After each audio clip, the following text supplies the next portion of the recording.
fastest show in sports. It is time to once and for all decide that there is a major global international sport that needs to be put out of its misery, at least from one perspective. Jake Paul going toe-to-toe with 39-year-old Julio Cesar Chavez Jr., and it's another win for Jake Paul. He was greeted with boos post-fight after winning his 6th straight fight, calling out anyone and everyone requesting multiple title shots in a possible rematch with Tommy Fury. Jake claims he's just getting warmed up. This was just his 13th professional boxing fight. Back here with Brian Campbell, Danny Vitlani. BC, what did you see? What are your takeaways from this latest bout from Jake Paul? It kind of depends on what we're judging him. If we're judging Jake Paul as a future cruiserweight title challenger, I'd have to say he has a long way to go. But going 10 rounds against a former champion, even if that former champion is a Julio Cesar Chavez Jr. who was 39 years old and really 13 years or so removed from credibility in the ring, at least Jake had to go 10 hard rounds, which was an improvement from some of the 8-round fights he's had earlier. And he had to fight off a somewhat stiff challenge late from a Chavez who pretty much took the first 4 rounds off completely of this fight and really took a long time to heat up and finally get going. I don't mean to be a hater here, but you do have to judge with some knowledge compared to the rest of boxing. It's one thing to be the best celebrity fighter in the world. It's another thing to legitimately climb the ladder and fight for a cruiserweight world title. And this is a kind of Mickey Mouse path to the title shot that he might carve for himself. If Jake Paul is able to get a WBC ranking next to his name by having defeated a former middleweight champion, then kudos to him for the way he's done it. A genius marketer, but with the credibility, like BC alluded to, is not at the highest level. Although, you know, he did fight a tough fight in the last 5 rounds of this one. You saw Chavez Jr. decided in the 5th round, you know, I am here to fight. I'm going to make something of myself. And Paul sustained a late onslaught from him. But, you know, how much can we credit him looking good, using his size and his youth and his speed for the first 5 rounds against the guy who's just kind of taking the fight off early on? It is time to finally put boxing out of our misery. It's over. It's done. We are at a stage right now where you and I both remember at a time when there would be a big heavyweight fight or a major championship fight. Everybody would be talking about it for days leading up and for days afterward. It captivated everybody's imagination. But right now we have a sport where the biggest thing in the sport is a former YouTube influencer who jacked his body up, who basically markets the hell out of himself, does a great job with it, gets millions of hits across the world in his boxing, and he sucks. He's one of the worst technical fighters I have ever seen, and I know fighters because I've been covering this sport for a long time. And all he does is take on tomato cans, old farts, and people who are ready to go ahead and get a walker somewhere in an old age boxing home. We are talking about Jake Paul is the thing to talk about in boxing right now. Boxing is dead. Mike, it's over. Put it out of its misery, because if this clown show is what's running boxing right now, I don't want to be a part of it anymore. The sport is dead. Well, Howard Cosell claimed that boxing was dead in about 1983 or something, 84, when Larry Holmes fought. The guy who ended up in the Raising Arizona movie.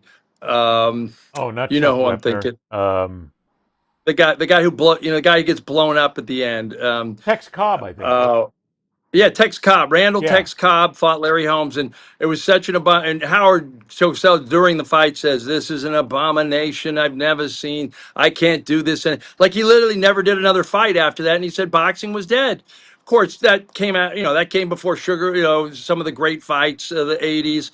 And, I live in Panama, the home of Manos Di Piedra, Roberto Duran. He's still a figure here. I hope to meet him in a couple weeks. And so here's the deal.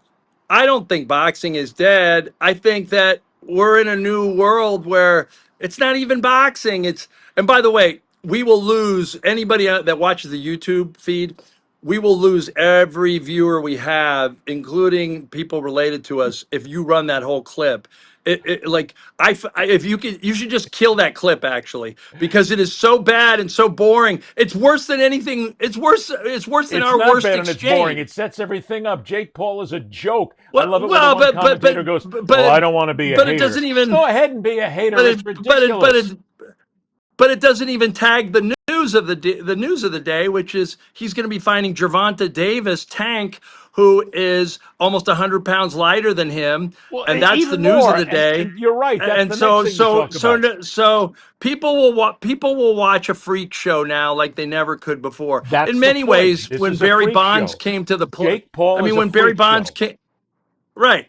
And so, but to your point about boxing being dead, that fight isn't getting talked about as much as the one September 13th coming up, which is actually going to be a pretty good fight between Yeah, but Terrence Bud Crawford and Canelo Alvarez. most people People are don't even know talking these boxers anymore, Mike. that's probably the biggest fight so far this year. Look, Canelo the difference Alvarez. between when Howard Cosell said it and the fact that I'm saying it now is when Howard said that boxing was dead, there was no other sport. There was no other type of combat sport. There was no Yeah. UFC. There was no MMA. Nothing else was out there. And boxing was the only combat sport that was being televised around the world, basically for free. We hadn't even hit the pay-per-view era yet.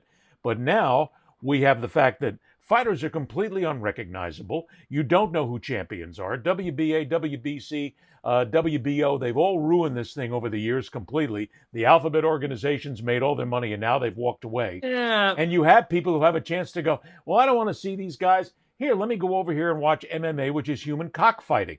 But they'll watch Jake Paul just because it's nothing more than a freak show, but nobody cares anymore. That's the sport. The sport is now overrun with combat sports, and the younger generation would rather see them than see this guy in his clown show.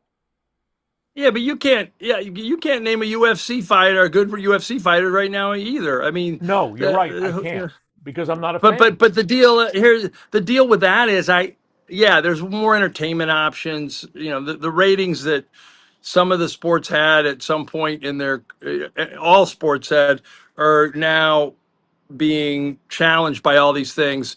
And I don't, it's what people can make money out of now. Jake Paul could never fight a genuine contender because he'd get No, knocked never. out. Everybody knows that in boxing, but not in real life because stupid people are suckers for marketing now. This is the marketing to stupid people in America, and it works. It works, Ed. Look, this is nothing more than Some people buy the Prime drink and think it's going to change their lives. This is nothing more than We are the not a two-headed smart. lady. We are not a smart country, Ed. We're not a smart country. No, we're not a smart country, but also it's a freak show. It's the bearded lady. It's the rubber man sitting there that you go in and you pay the ticket for. People want to see it because it's just that. A completely tattooed head-to-toe human being who can't box worth a damn, technically is awful, footwork is bad, doesn't really have a knockout punch, is nothing more than a guy who basically streamed down to go ahead and make a marketing ploy. And now you have him at 227 pounds. He's going to fight a 135-pound fighter. I mean, this is ridiculous. There's not a governing body in the world worth its salt that would ever give any sort of credence to this, but it gets done now because boxing is desperate to make money. Stop making money. Put yourself out of business. It's done. I'm a boxing guy, Mike. I'm a blow-by-blow commentator. I've been doing it for years. I haven't done a fight in a long time. Why? Because the fights suck. I don't want to be involved in them. There's no talent anymore. And when I get called into a fight, I try to figure out who it is. I won't do it because it's a joke. There's a young Japanese fighter who's so unbelievably exciting. He rules like the featherweight or one of the lower weight divisions right now. There's Canelo's getting up there, but Bud Crawford's a great. But there's a guy called the Towering Inferno. Mexican fighter. He's 6'4". His sister's also a world boxing champion. There are some interesting people out there. I follow it because Mark Kriegel, a friend of mine, does it for ESPN, and I've always been interested in the fights. But I haven't paid for a fight in a long, long time. Nope. I wished I had paid for that Fury Wilder 3 fight because that turned out to be a really good fight. I think I'm going to pay for Bud Crawford and Canelo Alvarez because there's a lot of interest in that fight, and I want to see who's the better fighter in their generation. But it even comes down to the fact, Mike, that we used to talk about fights when they were coming up for months and weeks. We used to talk, and now we don't talk about them. Nobody really pays any attention to it. That's my point. The whole boxing world right now is focused on a freak show in Jake Paul. And I don't think the whole everything boxing that's world. done. Sure they are. I don't Because they're think. looking at the No, money they're that's not. being made. The whole YouTube influencer world cares about that shit. A lot But of that people has that are more fans boxing and more purists, followers than boxing. boxing fans are, you're right. There's a lot of people interested. The gate for Canelo Alvarez and Bud Crawford will double or triple whatever they pay to see Jake Paul. I guarantee you. I'm gonna take you up on that bet. I will. Okay. Because All right. We're betting now. We're degenerate gamblers. holy God, we're just Bark, degenerate Nacho. gamblers. Bark. But it's Bark time to again, put. Nacho. It's as much as I want to see boxing come back, it's dead. I mean, I don't see any way that it's ever going to come back thanks to UFC and MMA and all the other combat sports that are out there. They got it right.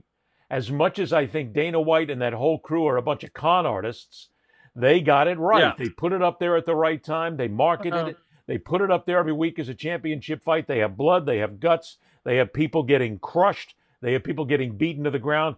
But as I've had conversations with my buddy Wallace Matthews, who knows boxing better than anybody, Wallace, and even he talks about the fact that it's not even real fighting. It's not even real boxing. It's guys just basically guys and gals just trying to beat each other up. But it sells. And there's a group of people out there that like it. God bless them. God bless them. We're in the man, Ed, God bless America. God bless America, Panama, and the world that you and I missed the manosphere age, and we became too old for it. These crypto bro losers that are at home, and they're spending more time in the gym than they are romancing their girlfriends, who they really don't want to have a real relationship with because they've been told that women are bad for them.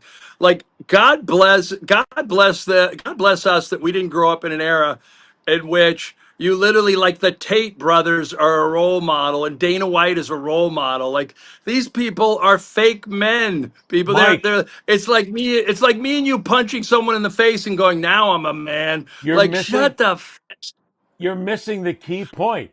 Remember what You're right, I'm old. Remember what Mickey told Rocky. Women weaken legs, Rock. Women weaken legs. Wow. It tells you everything you need to know about society Jake, right there. Jake LaMotta didn't have orgasms between fights. Can you imagine that? Like, not even being with a woman, but not having orgasm. Like, are you kidding me? Like that extra sperm is going to help you in the ring? Come on. And with that, seeing as we've now touched on extra sperm, we're out of here. That's all, folks.